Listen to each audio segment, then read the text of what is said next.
ते रात्रीपासून मुसळधार पाऊस पडत आहे आणि त्या पावसाचा फटका आता रेल्वेला सुद्धा बसला आहे. कारण की कर्जत असेल कोल्हापूरवरून ज्या लोकल्स आहेत त्या फक्त आता ठाण्यापर्यंत सुरू आहेत. कारण की ठाण्याच्या पुढे कोणत्याही लोकल या जात नाही. त्यामुळे लांब पल्ल्याच्या गाड्या देखील या फक्त ठाण्यामध्येच थांबवल्या आहेत. कारण की पुढे रेल्वे रुळावर पाणी साचल्याची माहिती आपल्यापर्यंत येत आहे. त्यामुळे जे सकाळी मुंबईकडे जाणारे जो चाकरमानी वर्ग आहे त्यांना नाहक त्रास सहन करावा लागेल.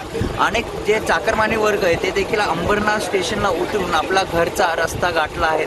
मात्र ज्या रेल्वे आहेत ह्या कर्जत, कसारा, बदलापूर ह्या सर्व लोकल्स आता फक्त ठाण्यामध्येच सुरू आहेत. ठाण्याच्या पुढे कुठलीही लोकल सेवा सुरू नाहीत. तर दुसरीकडे अनेक गाड्या देखील रद्द केल्या आहेत. आपण जर बघितलं अंबरनाथवरून ही लोकल निघाली होती 5:30ची, मात्र अजून देखील ही मध्येच थांबली आहे. कारण की ठाण्याच्या पुढे कुठलीही लोकल ही जात नाही. त्यामुळे लोकल सेवा कधी पुरवित होईल ते देखील पाहणं तितकंच महत्त्वाचं असणार आहे. मात्र रेल्वे कर्मचारी असतील हे देखील आता रेल्वे स्टेशनवर पोहोचलेले आहेत आणि रेल्वे रुळावर काय अडचण आली ते देखील पाहणं तितकंच महत्त्वाचं आहे. कॅमेरामन महेश सोबत जाधव, TV9 मराठी, अंबरनाथ.